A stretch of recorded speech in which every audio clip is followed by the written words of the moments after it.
Hello, everyone. Good evening. I'm Lisa Hostetler, McAvoy Family Curator for Photography at the Smithsonian American Art Museum, and I'm very pleased to welcome you to tonight's program. Today we opened the exhibition, A Democracy of Images, Photographs from the Smithsonian American Art Museum, which celebrates 30 years of the museum's photography program with 113 photographs drawn from its permanent collection. This extraordinary exhibition was curated by Merry Foresta, the museum's first curator of photography. Having come to what was then called the National Collection of Fine Arts in 1978, she was appointed to curator of photography in 1983 and promptly orchestrated the transfer of over 1,800 photographs to the museum from the National Endowment for the Arts.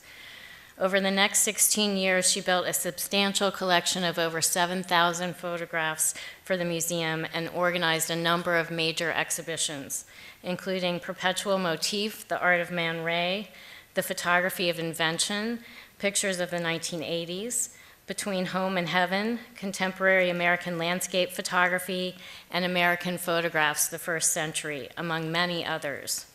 In 1999, she left the American Art Museum in order to direct the Smithsonian Photography Initiative, a pan-institutional effort to increase awareness of and broaden access to the rich photography holdings at the Smithsonian. Among the products of her efforts at the initiative were the book and website At First Sight, Photography and the Smithsonian, and Photography Changes Everything, an online exhibition and book that was published by Aperture just this past fall. Currently, she's an independent curator and arts advisor and also serves as an advising fellow at the Voinovich School of Leadership and Management at Ohio University. On a personal note, I want to express my gratitude for her help in navigating the waters at the Smithsonian since I arrived last September. And also, thank you for assembling the wonderful collection that I now have to work with. I look forward to our future collaboration, and please join me in welcoming Merry Foresta.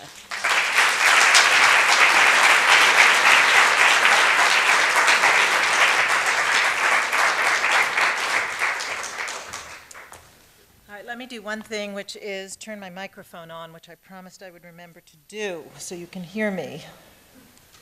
Can you hear me now? Thank you very much, Lisa. That was a lovely introduction, and it's always a little daunting to hear your career flash before your eyes. I'm particularly happy to have welcomed Lisa Hostetler to the Smithsonian because I think she's doing a fabulous job so far, and she does seem to be navigating the waters of the Smithsonian very well.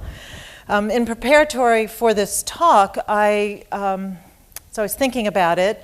A couple of months ago, the New York Times did me the favor of producing an article in the Sunday Arts Review section, and the headline was something like, "New Era of Leadership in Photography Happens at the Met." And it basically was a review of an exhibition that opened at the Metropolitan Museum of Art. A photography exhibit, except it wasn't like any other photography exhibit that the Met had done. It was titled Street, and it included, yes, photographs, but it also included statues from Mesopotamia. It included action painting by the New York School of Painters. It included some sculpture, and as I said, photographs. The interesting thing was that this multidisciplinary exhibition was organized by the photography department. And to this reviewer's idea, it really heralded an era in which photography seems to have so much established itself at the American Museum that it was, in fact, the dominant department in many institutions. And in so doing, it had the license to sample from collections as wide-ranging as the ancient collections through the very contemporary ones. It is a new era, and I might say that Lisa Hostetler was mentioned in this article as one of the new generation of curators who are taking up the task of presenting photography in art museums. The activity in DC that you all may be aware of is in itself an amazing moment. Here we are in 2013, and we have every single museum in Washington shows photography regularly, has exhibitions regularly, has photography in its permanent collection regularly. Currently, the Corcoran has just opened Images of War, an exhibition organized by the Houston Museum of Fine Arts, but recently opened there. The National Gallery of Art is currently showing in their permanent photography galleries an exhibition of Frederick Sommer.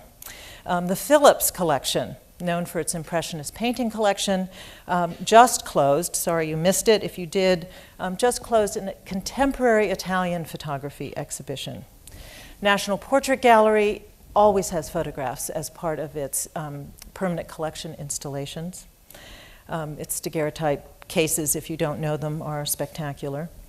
And the Smithsonian American Art Museum, at this very moment, you could go on the first floor and see over 50 of Lee Friedlander's photographs from his American Monument series that hangs amongst 19th century and 20th century landscape paintings.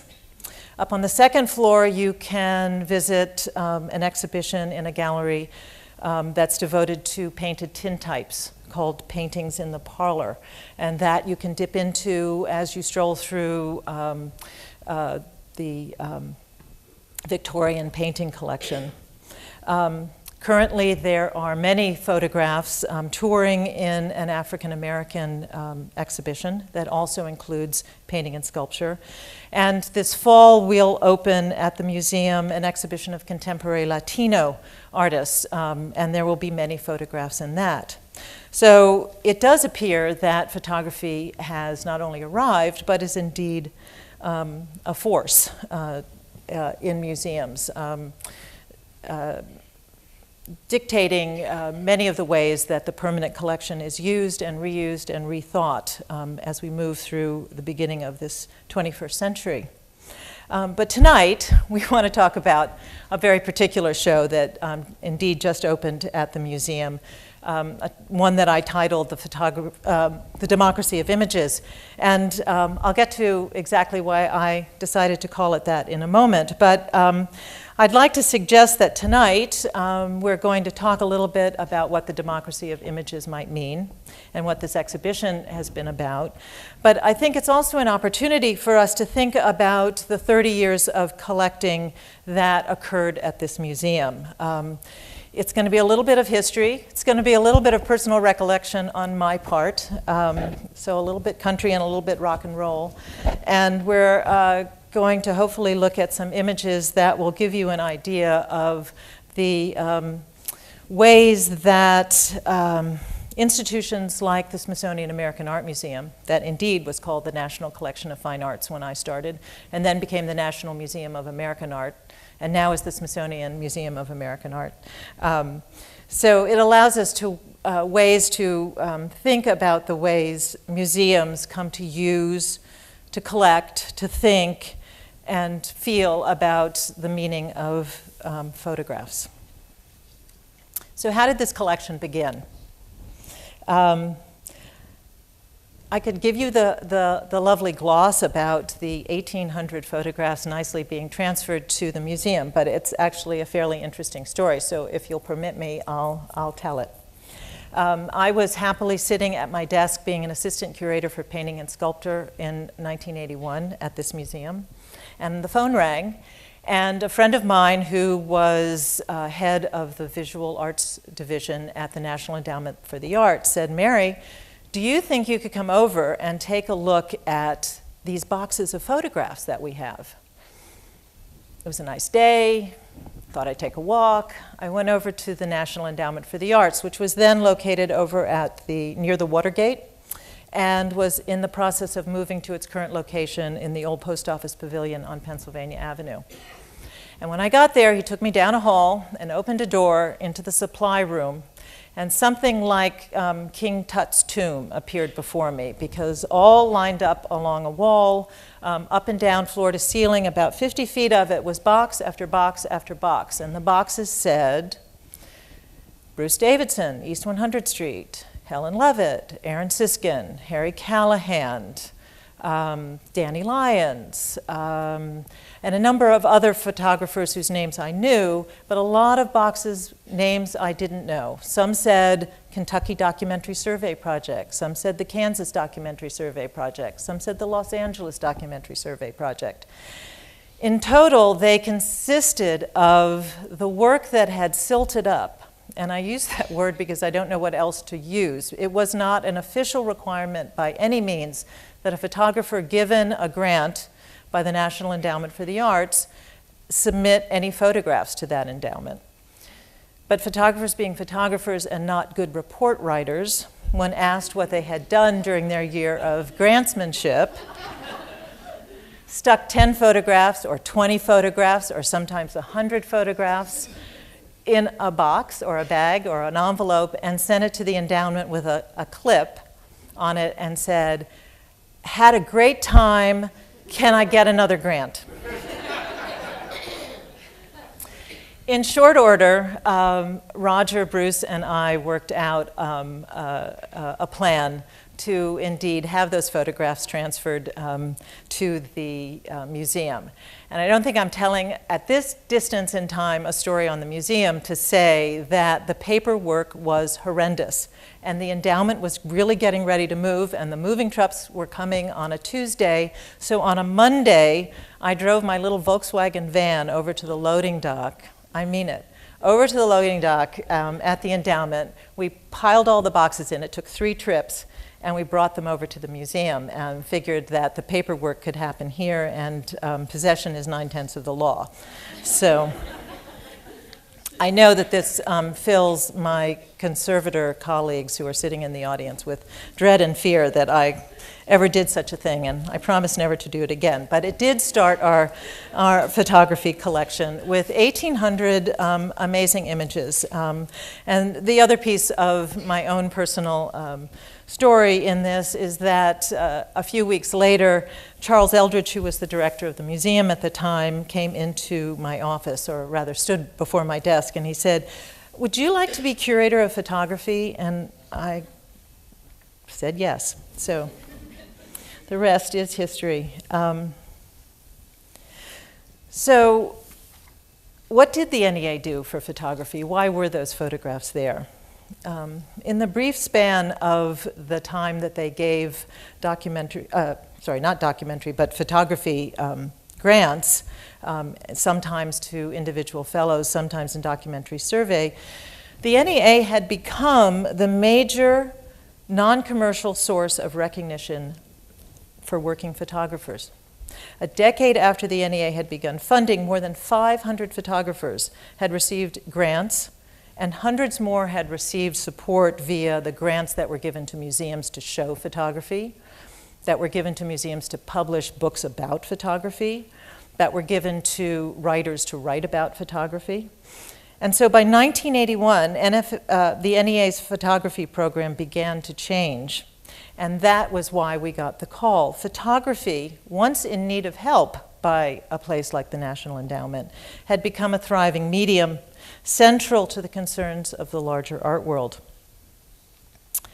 Photography exhibitions and publication programs were consistently showing photographs, and it was felt that all of that could be folded into the visual arts program as a whole.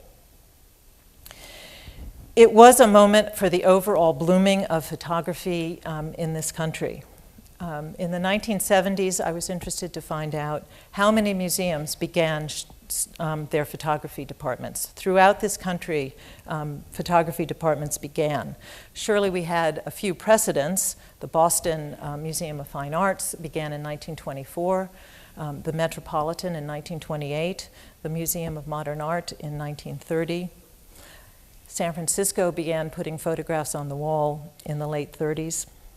But relatively speaking, there were no photography programs in museums. In the 1970s, that all changed. Nonprofits began. everywhere in this country, there were amazing nonprofit organizations. Two that I will mention, in part because they demonstrate the span of nonprofit activity in this country, are two that started in 1967. One was the Friends of Photography in Carmel, California, started by Ansel Adams and his pals Beaumont and Nancy Newhall and others.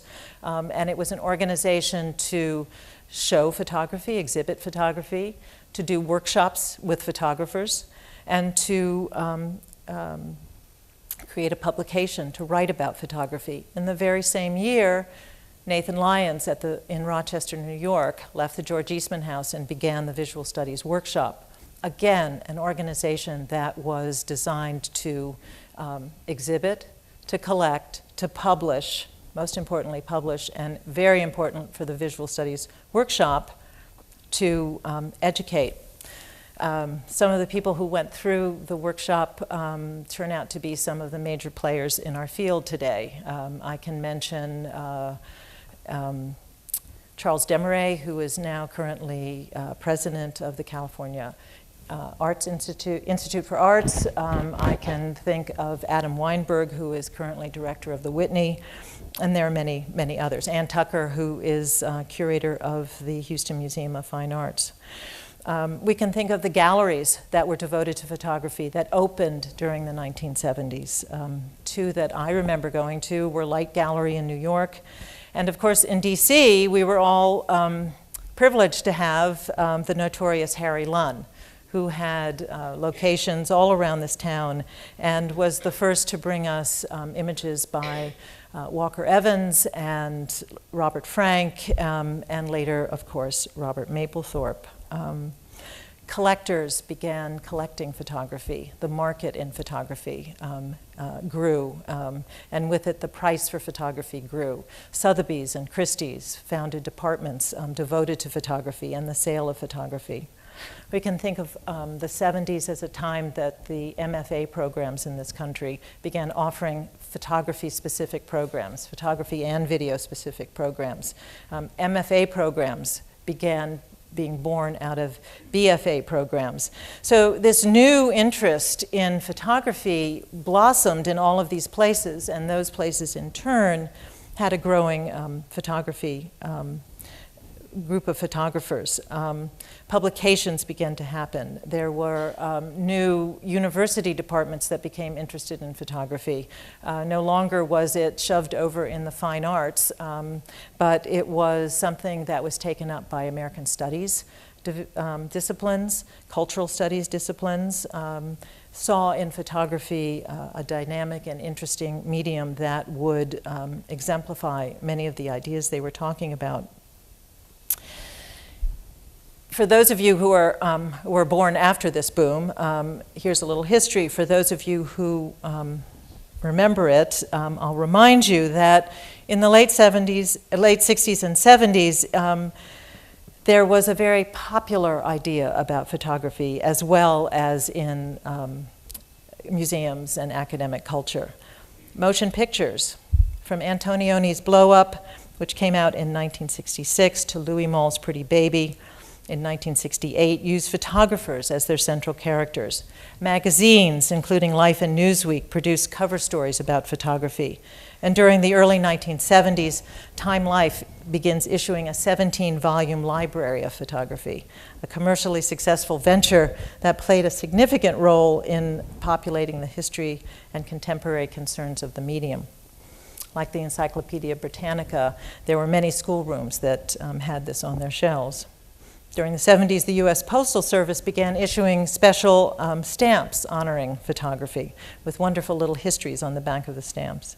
And the Wall Street Journal began a series of articles covering the emerging photography market, paying particular attention to the medium's investment potential.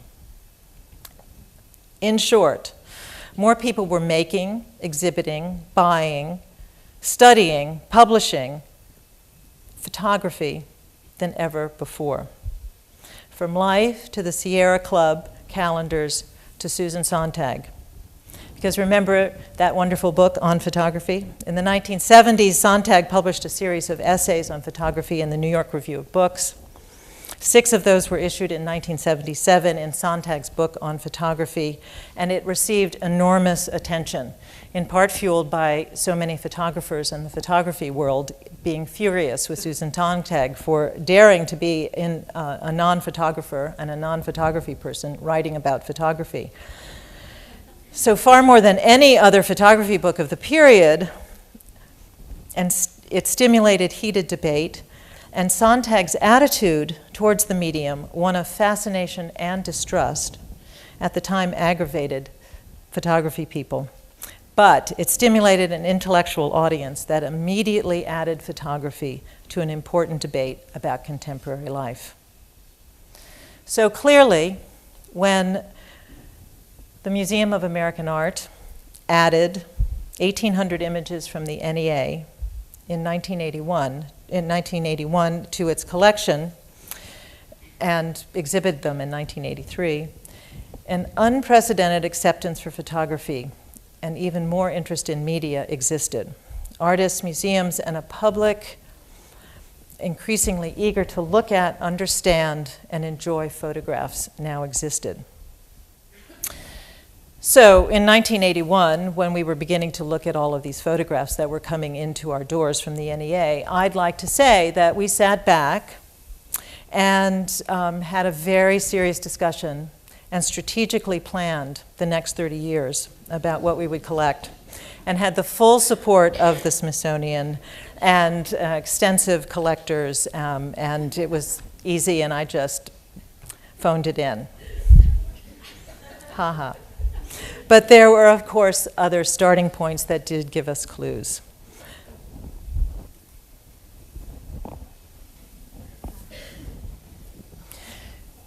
The endowment, for the most part, gave us what they had given grants to.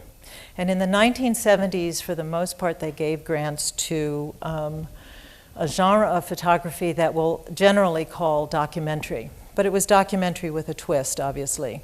These were photographers who had been looking at a lot of other images, who were interested in the medium of photography as a way of encompassing the world and making a statement about the world. This work by Ken Josephson, this by Jean Richards, all of them grant recipients from the endowment. Bill Christenberry, who sent in a whole package full of his color brownie photographs processed at the local drugstore. Joe Deal's image of a Los Angeles backyard from the Los Angeles Documentary Survey. As you can see, these are sophisticated documents that play as much with form as they do with subject, and I think give a sense of the nature of the collection. It should also give you a sense of the nature of the collection, though I did send one of Bill Christenberry's color pictures onto the screen. In fact, most of those 1,800 photographs were black and white. Most of them were by men, and most of them came from the two coasts, New York and Los Angeles. That was the nature of the time as well, and we've been hopefully working to change that ever since.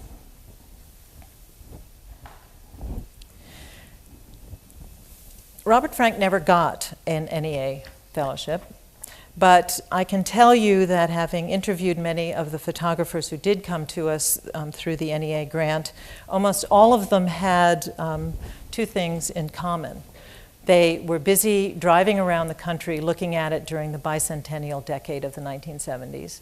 And they had Robert Frank in one hand, and they had a road map in the other. Robert Frank, whose seminal work, The Americans, published in the 1950s, was an amazing influence on this generation of photographers, in part indeed because he traveled throughout the United States and gave a picture of this country at a particular time from a particular subjective point of view. It was also true that he had published, he was a sophisticated artist, and I think set a bar that everyone wanted to follow. of course, the response was a little bit more ironic by contemporary standards. This from Steve Fisk's Highway series, and you can see that the picture of America collected by American photographers during the 1970s and given grants by the 1980s sometimes was sly in and of itself. But the other examples, of course, were the most obvious ones too.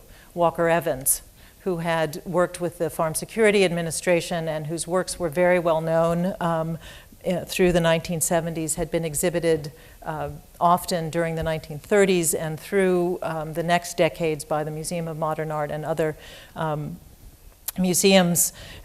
This, of course, an example of one of his Alabama pictures. This you'll see in the Democracy of Images, in part because I didn't choose one that might have been the more obvious or well-known. I saw this as a way of indicating that many of the photographs that are in our collection are indeed about collecting details and about looking closely and about understanding the language and the vocabulary that many of these photographers were busy reading. The other side of this, of course, and the other group that this younger 1970s documentarians were looking at were work like Aaron Siskin's Harlem Document and the work of the New York Photo League. Documents that were social documents that were meant to, in a way, promote social understanding and social change. A man like Siskin, who goes into Harlem and photographs it thoroughly and constantly for a number of years, provides in itself an archive which is an extended document. And that was an idea that was certainly very strong in the 1970s, the idea of it's not just about one picture, it's about many pictures. And certainly the photographers who were part of the documentary survey were looking at these kinds of extended documents. And it makes a nice foil for the Alabama wall to have this Harlem wall, because again, this idea that it's in the details, that the picture is a flat plane in a very modernist sense of achieving an artistic picture as well as an informational one. But there were other kinds of clues that were there as well. And certainly as we began adding adding photographs to the collection, we began building on this documentary tradition. The generations before, Helen Levitt would certainly fit into that. Again, photographer of urban spaces, of urban people, that certainly describes in mysterious ways a 1940s urbanscape. Or we might also look at Roy de Carava, who was also someone that looked at his own landscape. African-American, de Carava was an interesting character because not only was he a photographer, but during the 1950s he worked for Life magazine, and he also started an art gallery in New York showing photography. But his authentic look at the spaces that he lived in and the people that he knew were certainly important to have as part of the collection. And of course there was Ouija. Someone not trained in the formal way as a photographer who chased around police cars via his shortwave radio and photographed crime scenes and events happening. He was a news reporter, basically. And yet here he is now embraced by the art world. And so photography began to expand itself and extend itself to include photographers like Ouija. But some of the best clues were some of the earliest clues. It wasn't exactly true that the 1,800 photographs that came from the NEA were the very first photographs that came into the museum, because in fact there were a handful of photographs. And this was one of the handful. This is a work by Bernice Abbott from her series Changing New York. And the interesting thing about this picture, besides the fact that it's this fabulous image of changing New York, Abbott was very much influenced by her experience in Paris, knowing Eugene Atget, who so documented the alleys and streets and storefronts of Paris. When she came back to the United States in 1929, she started her own extended survey and began photographing what was going on in New York, the building of skyscrapers, the building of bridges, the building of buildings, all amongst some of the older architecture. But what's interesting to me about this picture is where it came from.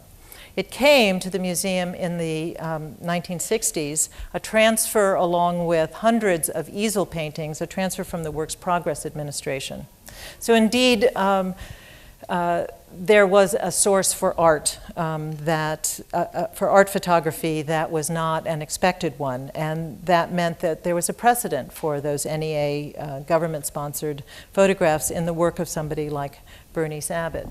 But even a bigger clue was in this work, which was a Louis Baltz that seemed to just be hanging around in the collections without much of a context until we realized that it had been given to the museum by the Castelli Gallery in New York.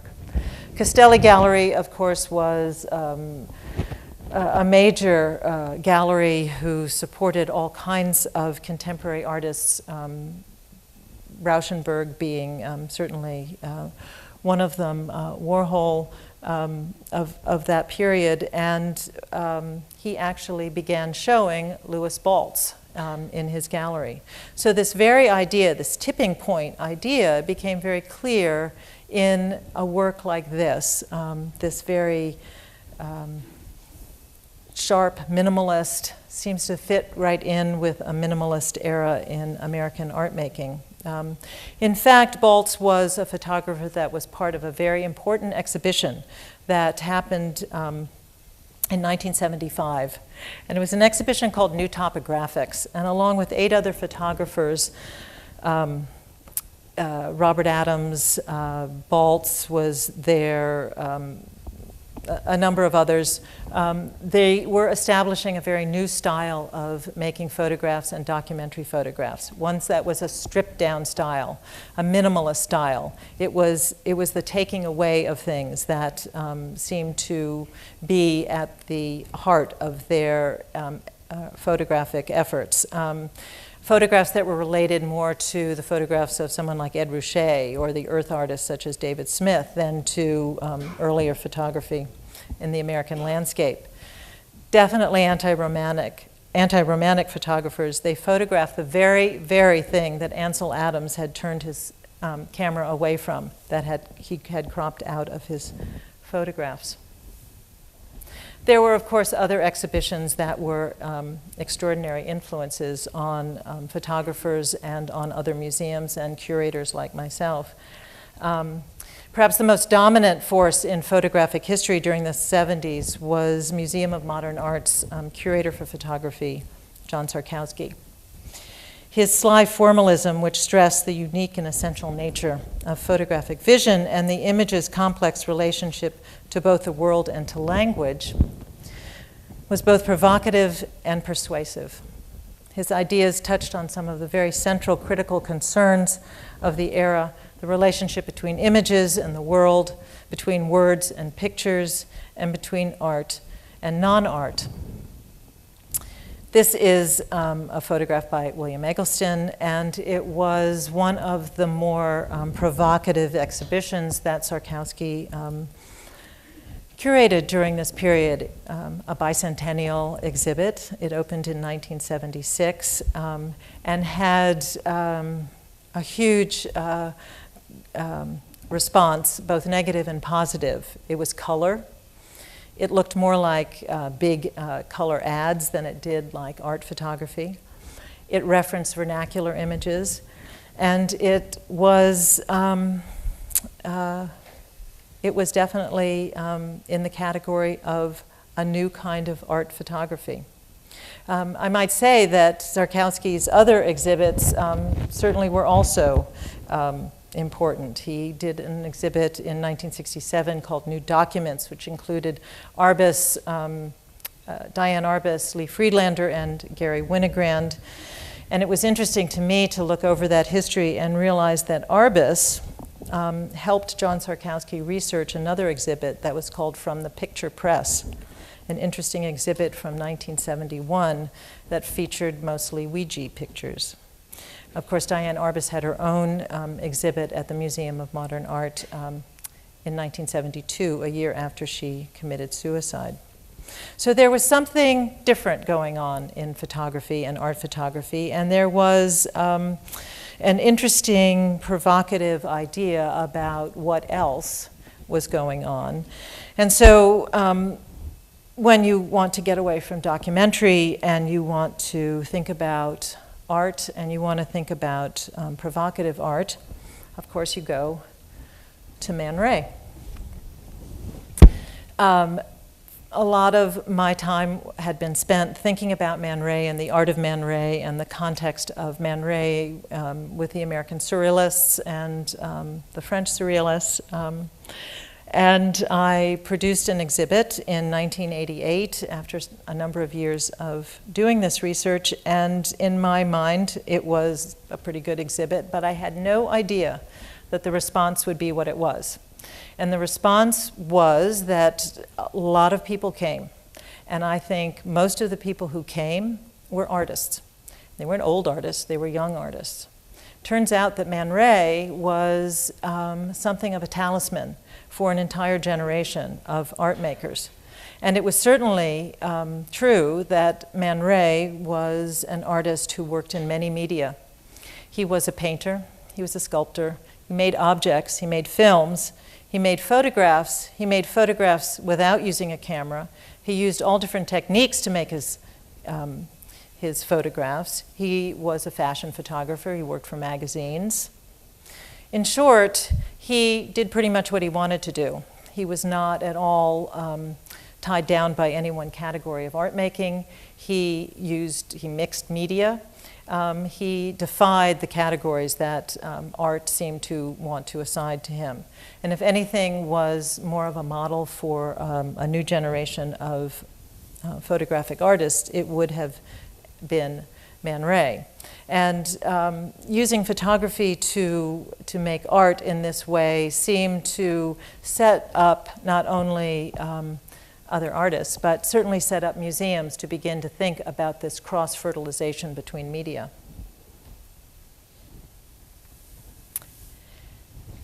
And hence, we have artists who certainly did cross boundaries using media. This work by Susan Rankaitis is several things that photography had not been. It was big, and it's really a little tough talking about this work with you sitting in the audience. Susan Rankaitis is with us tonight, so stop me when I go awry. But this work, which I hope some of you have already seen in the gallery, is almost this big, not quite. It's not a little picture. Photographs stopped being little pictures. They stopped being matted and framed and hung on the wall in quite the way that we had seen them before. And they often weren't made with cameras at all. This one is made with photograms, and the chemistry of photography has accounted for its colorization. The shapes of airplanes.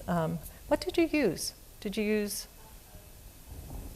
Multiple image printing. I used both photograms and shooting with a 4x5 bush custom. So these are actual airplanes that went over your house. So they are they're actually airplanes. They're reprinted and printed again, producing this work, which is definitely photographic, but certainly seemed to begin to defy those kinds of categories. Other photographers used photography in different ways. This work by Tina Barney certainly references a different kind of document, one that is a constructed document, if you will, but it's actually no kind of document at all. It looks like an interior of someone's home, but and there's certainly a narrative here, and there's certainly a drama here. But the size of Tina's work, not quite as big as this, but a very large photograph, uses the colors of commercial printing, uses the drama of a family situation to to be arranged in a very particular way. It is a photograph of abundance and something that had not quite been seen before. But now I'd like you to consider two landscapes that also seem to be stretching the bounds of photography in the 1980s as we began to encounter it. This work by Mark Klett is from 1986, and I'm not going to repeat the title. You can all read it. But it's a very long title, and if you read that title, you will understand exactly what this photograph does, or mostly what it does. This photograph is made out of Polaroids. It's quite large. And the 5 panels encompass a view of the Grand Canyon, certainly, arranged by Mark Klett. Its a subject is indeed the Grand Canyon, but its subject to me is also photography itself. It's about time and duration and the ability to look and look closely. And photography increasingly during the 1980s, I think, turned itself towards the subject of looking and seeing and understanding. The two views by that Mark repeated by Hillers echoes a project that Klett and a number of his colleagues was part of during the 1970s called the Rephotographic Survey Project. The Rephotographic Survey Project was something of an art concept piece in my mind, where a group of photographers split up many of the 19th century geological survey photographs, went to those exact places, put their cameras in the exact same places, and rephotographed those photographs that had come to us from the 19th century to see how much had changed and how much had stayed the same. And indeed, those two images by Hillers do that. But Klett has added the middle piece of this. And he's asked you to consider the time that it takes to make a photograph. It's just before and after sundown. So he literally had to pick up his camera and move it to the next view, take the photograph, pick up his camera and move it to the next view. So there's the time that Mark Klett took to take this picture. There's the time between Hillers and Klett's pictures, 100 years, he gives us that. There's the Grand Canyon geological time. There's 1,000 years at least there. He's given momentary time to it. He's claimed the image, the second image in by putting his hat on the rock. So he's in the picture as well. But there's another time duration in this picture which you only experience in front of the picture itself, which is the time it takes you to walk across and look at each one of these pictures. So he's transferred the time it took him to make it to the time it takes you to view it. And I think that's an incredibly important transferal. We talk a lot about interaction these days, but this is truly a kind of interactive situation. And I think there's an implication in many works of contemporary photography that we should consider that in. And I'd like you to consider this one. This is also a 1987 work by John Davola, a Los Angeles-based artist who in the 80s was doing a lot of studio work in which he constructed landscapes in his studio. So if you look closely at this cyclone that is on a beach, it is actually a painted papier-mâché cyclone stuck onto chicken wire. It hangs from the top of the studio with wires, and it hangs down and it sits in front of a beach that's painted. And it also is about changing time. It starts in the bright morning and it finishes at night with little tiny stars in the sky. And I hope you'll go to the gallery where you can see it much better than this. But again, the idea of the duration of time of making is very much a part of this. The idea of the duration of looking is very much a part of this. And it suggests a very much of a self-conscious effort in the making of art that is also as relevant to photography now as it is to any other form of art making. Certainly, as we began to construct the collection here, one of the most important themes that we addressed was landscape. It's important to the history of American art, and certainly this museum is full of significant and important landscape painting. So to realize that there is a generation of photographers who were very involved in making images in the landscape was important. And we certainly stressed many of those. But again, I think this idea of the heroic in the landscape, the irony of thinking about a landscape that was both romantic and in some ways threatened at the same time, was very much on the mind of these photographers. Was it on the mind of the 19th century photographers? And I think in different ways that it was. There is a whole history of 19th century landscape that begins early with photographers in California, Charles Weed, Carlton Watkins, Edward Muybridge, who hiked their way into Yosemite and began making these grand views of what to Americans were spiritual places. They were also places that could be captured by the camera and brought back to people who would never get to Yosemite, would never get to those places like Niagara Falls or the Great Plains or to Alaska or anywhere else, but could inhabit the quality of spiritual ideal encompassed in many of these works through pictures. The idea that we could picture a place began to mean that we could envelop a place, that we could encompass a place. As the country became settled, more and more photographs of that settled nation began. Certainly, when Ansel Adams begins photographing in Yosemite at the turn of the 20th century, he has that on his mind, as well as the very act of making photographs themselves. And certainly this very well-known image from one of the earliest portfolios that Adams created in Yosemite demonstrates to us that he committed his entire art-making career to the subject of landscape, in part because it was a very controllable subject for him to begin to manipulate. This, of course, is a very manipulated image. Ansel controlling the light, the printing process, the quality of this print is as manipulated, I'd like to tell you.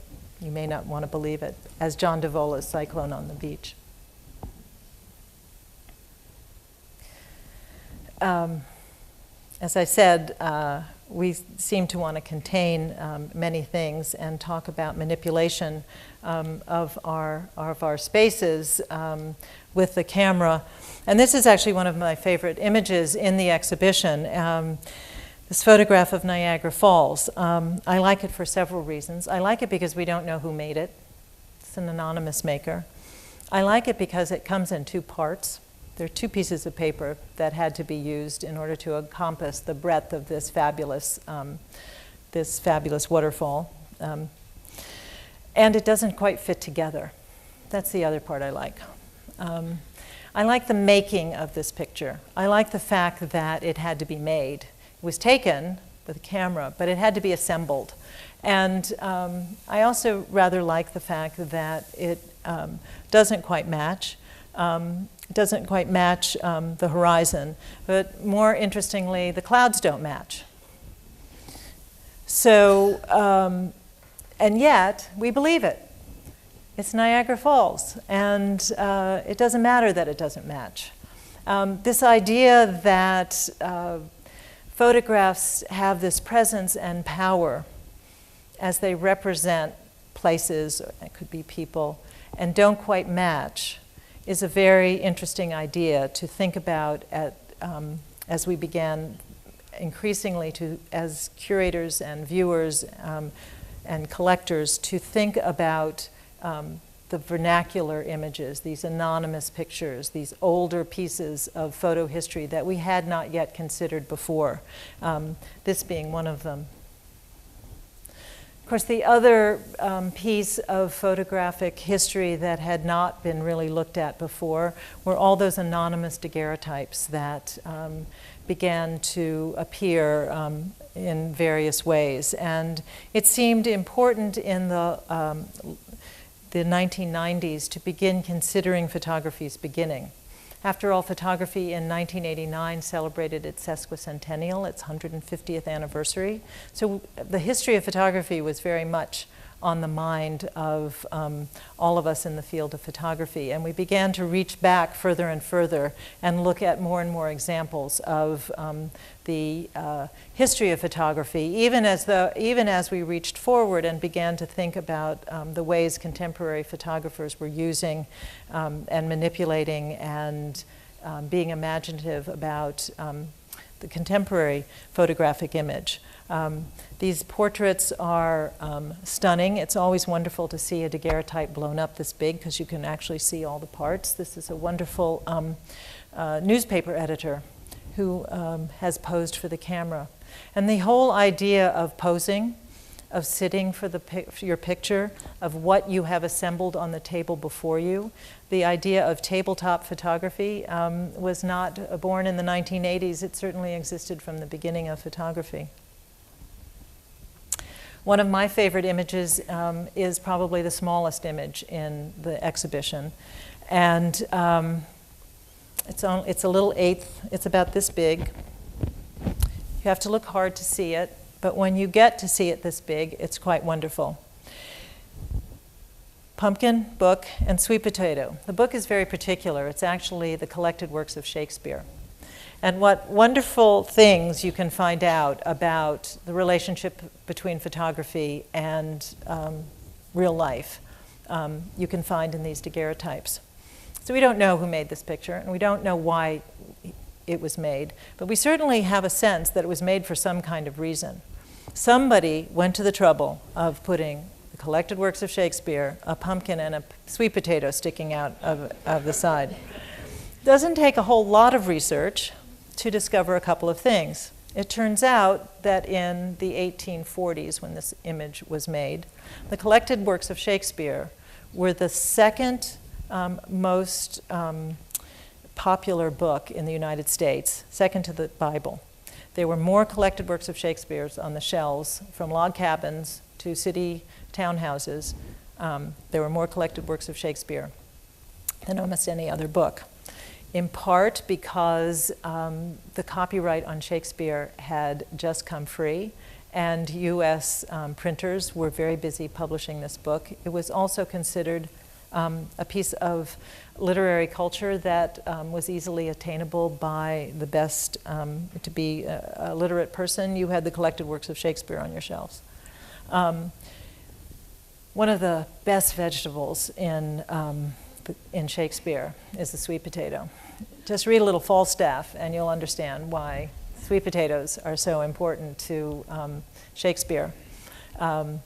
So it's a wonderful little symbol. Why it's sticking on top of a pumpkin, I have no idea. Pumpkin doesn't figure in Shakespeare. Could it be a monogram? It sort of looks like a D. Maybe it's a D. Maybe it's some other kind of piece of communication. But communication is the word I would use here. It tells us some kind of story. We've lost the meaning of this story, but it is a compelling story nonetheless. And that is actually the message and the idea of daguerreotypes as a whole, and I would argue of photography as a whole. So one of the points that I wanted to make, and I'm going to talk now a little bit about the democracy of images. One of the points that I wanted to make in this exhibit, as I went through nearly 8,000 images to pick this show, and sometimes I began to think of it as Mary's quirky choice from the National Museum of American Art. But one of the things that I did want to as I looked through was this sense of this accumulation of images. I mean, I'd get to claim that I was the first curator, and there were a lot of images that kept coming in and kept coming in. And so I'm very aware that photographic images accumulate, and they accumulate for various reasons. And it's nice to parse out those reasons every so often. That collections of any sort are in fact particular archives that have their own messages. These archives come to us in certain ways and have messages in certain ways and hold on to different histories in very important ways. And so when we talk about photographs, we might also talk about archives of photographs, whether it's archives by a single person, in this case Irving Penn, and we were very lucky to receive from Mr. Penn himself in the early 1990s a collection of Irving Penn photographs that come from an archive of Irving Penn's, so that we might think of him as a fashion photographer or a celebrity portrait maker who published extensively in Vogue and Harper's Bazaar, had many museum shows as well. But when we see this image, an image that he found of a glove he found in the gutter and brought back to the studio and carefully photographed it and printed it in the most expensive of photographic printing techniques, platinum palladium, we begin to ask all kinds of questions, not only about what this image means, but also where it fits in the archive of Irving Penn. And so too, we begin to ask ourselves questions about the archive that we'll call the collection at the American Art Museum. And that brings us to this idea of a democracy of images, that photographs hold in them a democracy, a shared presence of being.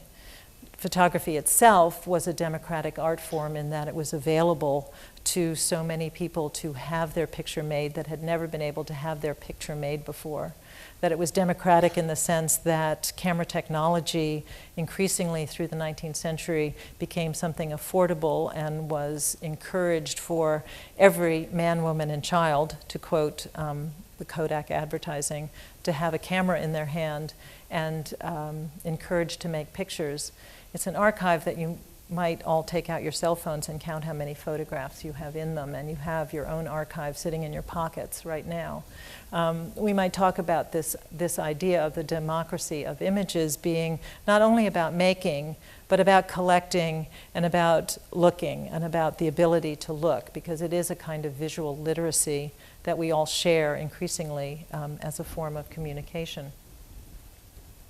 So we might want to look at some of the more contemporary ways that this has happened. Muriel has been, and again, I will point to Muriel here, who's sitting in the front row. Thank you, Muriel, for coming. Her work from a recent series of work that she did that actually is based on an archive of other images. In this case, an archive of dental record photographs that she discovered in her father's dental office after he passed away in the last few years. And she made this group of photographs based on an archive of images. In this case, obviously an image of a tooth, but it's a mysterious tooth, isn't it? And it's transformed from being a dental record into a work of art by virtue of its manipulation by the artist, by obvious differences than a dental record, but also by the context of its making, which has to do with a kind of very personal identification. What after all, are we known by? Our dental records. What has everybody searched for? Their dental records. And so this is a very particular way in which we discover our identities. We might look at an image like Mitch Epstein's and again realize that a work such as this from a 2008 series called American Power is also indebted to an archive of images, if you will, to the romantic American landscape that went before, whether it's John Fall or Ansel Adams or Charles Weed's Yosemite. It is the heroic American landscape as it now exists, with all of its issues and problems and controversy and conversation. That is the American landscape, and it is as tied to any of those other landscapes as it is to contemporary politics. We might look at a work like Ellen Carey's, and Ellen Carey is here tonight, so you can all ask them questions afterwards. And Ellen Carey's work, a very recent work, falls into the debt of many of the archives of images that went before, whether it's the manipulations of Man Ray, of the many, this work comes out of her work using Polaroid work, the many archives of Polaroid and the technology and science of color and light that define the work that she makes. Certainly that archive is part of what is there as well. The work of Kevin Babrisky falls into that archive of documentary looking and seeing. And quite literally, this is a work about seeing. In this case, from a series of work that he did photographing people watching the Twin Towers fall on 9/11. It's definitely about looking and it's about seeing, and it is about the context of all of those images of 9/11 that we can bring to mind even as we see this picture. Sorry. And finally, we come to the work of Deborah Luster, also here tonight, from a recently completed series. You can read the caption for this. It's sort of hard to describe this almost as a title. Title doesn't really do it justice. It's almost part of the work itself.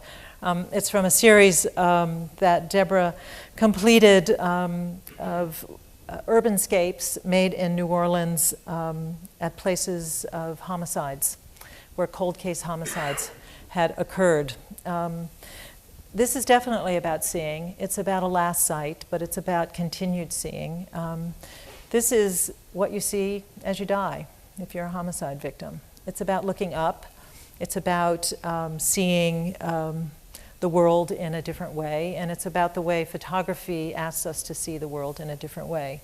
It's not just about that view. It's not just about Deborah's view. It's about the way we use it, and we see it as a way of thinking about looking at the world. The democracy of images is really about that looking and seeing. And what we discover when we go through a collection and I put together a show, what I discovered is that photography is not so much a stripping away process.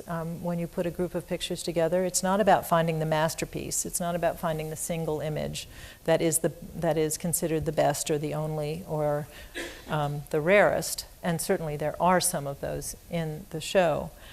But photography is an additive experience. It is about the looking and seeing. It's about the knowing. It's about the references to the history of photography. It's about the references to vernacular photography. It's about the world of images that we live in. And that, I think, is the most important aspect of the democracy of images. I'm going to stop there. I'd be glad to answer any questions. Thank you.